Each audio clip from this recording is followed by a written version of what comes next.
Narukami, I thank you and your friends as well. But first, Not gonna get mad. I must apologize. I said I would guarantee your security, but see how that turned out. We had almost identified the culprit, but... No, we pretty much know who the culprit is at this point. You don't have to apologize now. Nobody cares. While we wait for Mitsuru-san to recover, we share what we've learned so far with her. About this town, about Sho and Minazuki, and about their plan to call something terrible down. Sho Minazuki, huh? How ironic that he would mimic his father's actions. Oh, his father. Oh, right. According to Naoto's account, when she and Labras met Minazuki for the first time, Minazuki called the Shadow Operatives the ones who killed Sho's father. Going by what Mitsuru-san just said, I'd say she knows something about who Sho is. Maybe she can give us the missing piece of the puzzle to crack this case. That is, apart from the mystery of who or what Sho was trying to summon. I see. Shuji Ikutsuki was his... What? Mitsuru-san slowly closes her eyes and nods at Naoto's murmurings. Shuji Ikutsuki is the name of Sho's father? Wow! Once had a branch No way! Shadow research. It was the Kirijo Ergonomics Research Laboratory. Oh my god, what way to pull that plot line together. My grandfather, Koetsu Kirijo, provided ergo No wonder he also research crucified for them. various experiments over many years. Experiments like Labras and Igus, anti-shadow suppression weapons with humanoid bodies that harbor personas, as well as countless inhumane experiments, such as creating artificial persona users through suppressants. You mean kind of like you guys? Mitsuru-san's expression grows even sterner. The damage of the Kirijo group left behind, so their cursed legacy is why Mitsuru-san and her shadow operatives are so devoted to their duty of exterminating shadows. Sho Minazuki. His name was recorded in the Ergo Research Archives as the youngest test subject. Shuji Ikutsuki was the researcher of record. Also, his dad was actually doing the Ergo experiments research to was dissolved in him. an explosive accident, burying their research. But in the confusion, Ikutsuki saved some of it. And that included Sho Minazuki. Yes, there's more to the story, but I've confirmed this much in what we've deciphered thus far of Ikutsuki's personnel file. Sho Minazuki seems to have been Ikutsuki's favorite test subject. Test subject? Wait, was this not his actual father How then? could he do such a horrible thing? The Kirijo group of the time was an evil place, suffused with his arrogance. It isn't hard to imagine how he was treated with Ikutsuki in charge. Minazuki Seriously? was raised in a solitary environment, never interacting with anyone. I suspect his experiences from that time greatly affected the development of Minazuki's current personality. Well, that would explain a lot, but it doesn't explain the other whole personality thing.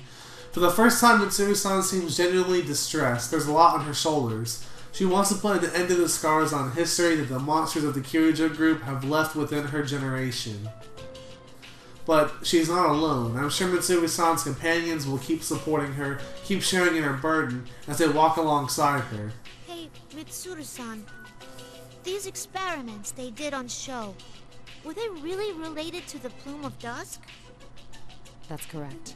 The central thrust of the experiment was to embed a plume of dusk into Minazuki. No way! So that's what the Minazuki personality is? Just as Labras and Naoto had thought, a plum of dusk was implanted into Sho's body, but seems like it gave birth to a new self within him. That is insanely weird. That's one mystery down, though it's not hard to imagine how cruel Shuji Ikutsuki's experiments were, since he didn't care at all about what was sacrificed for them. The thought must be reminding Labras of her own past, since I noticed her meekly lowering her gaze. Yosuke hastily speaks up to lighten the mood. Can I ask you something? Do you have any details about whatever it is he's trying to summon? No, I know nothing about that. But if it's similar to what we encountered in Tartarus, it's nothing welcome. For real. It's related to the fall. Since Sho's desire is to destroy the world. As we all share in a sinking feeling from that ominous prediction, a familiar voice echoes in everyone's mind. It's a persona communication. Senpai, I finally got a hold of you. I'm so glad you're safe. Rise, You're all right. One of the other groups finally. Are you okay? I was worried, you know. Is that you, Yukari? You came. I'm sorry, but no. Thank you. Yeah, You're they're always super such a help. lesbians. That much is common sense. I'm fine too. Kikuno-san has evacuated to safety as well. Yamagishi, thank goodness. It seems I've also put you in danger. After we finish confirming that we're okay, Rise raises her voice as if remembering something. Since we have no volume control on the Persona Com, everyone flinches at once. Oh no, I forgot to connect you to Kanji and the others. Senpai, Teddy, and Igus are safe too. Just a sec, I'll put you in contact with them. This super phone call. She forgot something that important? After some time, we hear the familiar voices echoing in our mind again. Hey! Yukiko? Is that you? I'm so glad. Mm-hmm. Kanji-kun and Teddy are fine too. What about you, Chie? Are you hurt? No, I'm okay. I got a few scratches, but it's no big You got wrecked by the main villain. Shut Are you up. sure you're okay? Seriously. Oh, senpai. Sorry we're late. Sensei! Damn it, Teddy! I told you to quit rubbing your runny nose on me. They never change. Even in a situation where we can't communicate properly, the rest of them are still in our thoughts, because we all believed in each other. We're all gathered here now without anyone telling us to do so. That's when I recall what the fake Aga-san said to Labris. I would have thought that you could understand my master, Shominazuki's desire for solitude. If what Mitsuru-san told us about Sho was right, and not only did he never meet anyone who could understand his burden of solitude, he never even had the chance to form a relationship with anyone. So in that respect, there's not much separating Sho from us. If even one person had reached out to him, couldn't he have had the chance to change too? Sister, you came to rescue us. Thank you. I'm all right. Igus! Whew. I was really worried about you. Man, it's getting crowded here. You guys really know who's who? You're the only one who doesn't, Junpei-san.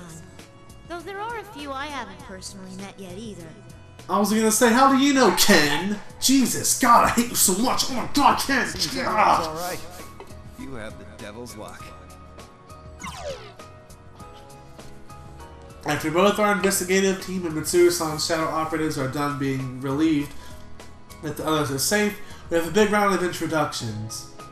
But the more I learn about them, the stranger their group seems. A costumed hero, a baseball coach, a middle school student, and a dog. It's already surprising to see so many other Persona users, but these ones are, well, unique. Quite a spirited crowd. But don't let your guard down yet. The battle isn't over. Yeah, Sho should be up here somewhere. Mitsuru-san smiles upon saying so. It hasn't been long since we met Mitsuru-san and her people, but I can tell just by overhearing their exchanges that they're bound by a strong trust. Just like we are. Yeah, thanks to Minato. With the bows behind us for now, everyone naturally starts having a friendly chat.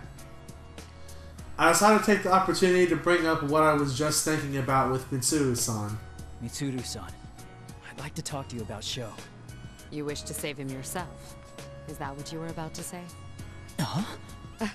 It's written all over your face. It would hardly be a surprise to hear you say it. There are many things to sympathize with regarding Minazuki's past. He too is a victim of the Kirijo group's dark side. Still, It's more of Minazuki that you have to be. the world or hurt people. It doesn't change the fact that he is an enemy who must be defeated. Yet, you still wish to save him, correct? That's what Minato would do. If Sho wished for the world's destruction because of the solitude forced on him, then we know how to save him from that. Mitsuru-san lets me finish, then fixes me with a solemn gaze. Either way, things must be settled with Minazuki. We should brace ourselves. Right, we can't lose this one. Indeed, it's true that our enemy is powerful. But no matter how far apart we are, if we keep believing in each other, we'll always come back together. And that fact gives us great strength.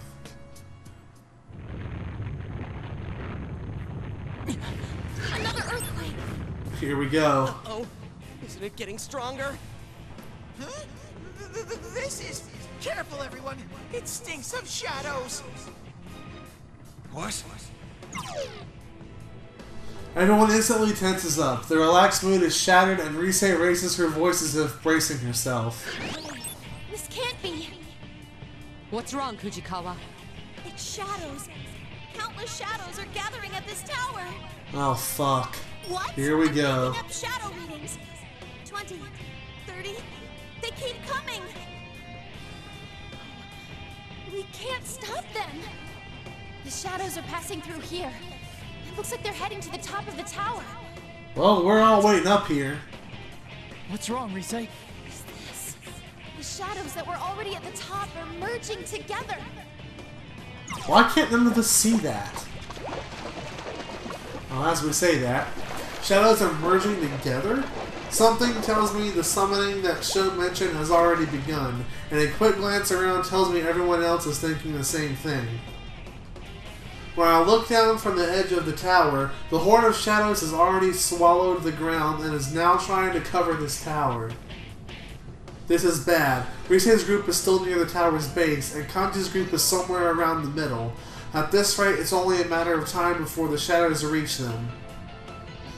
What do I do? Should I call them here at once, or should we head on down to them?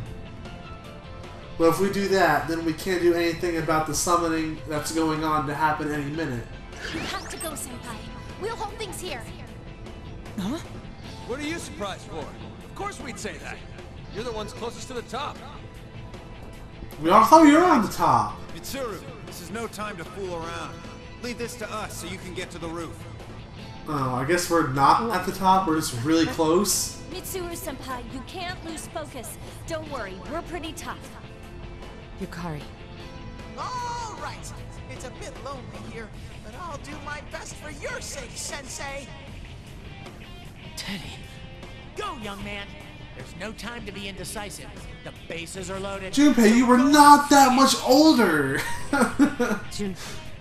Seriously. Mitsuru-san raises her head and looks at us. Her expression is pure determination. You can see she's made up her mind to trust in her companions, and that's that. All three groups, separate and intercept the shadows. Yamagishi, Yukari, Kujikawa. Head to the lower levels. Destroy the enemy, but take caution.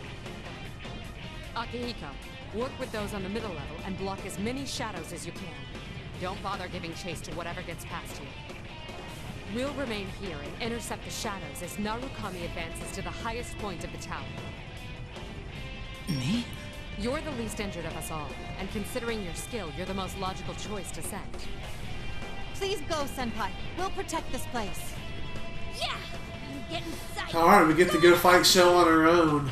Go get him, partner. Make sure you pull this off for our sake. I'm counting on you, Yukon.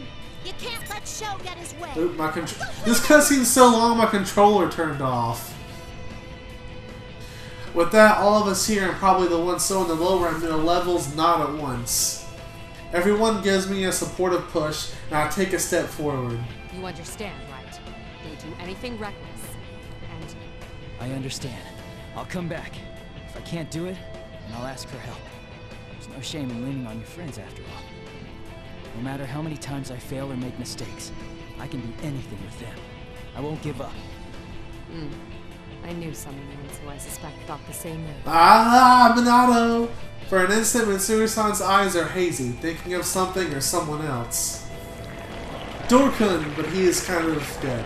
But the moment passes, and at once her steely eyes are turned to the countless shadows surrounding us, climbing the tower's outer Clear a wall. path for Narukami.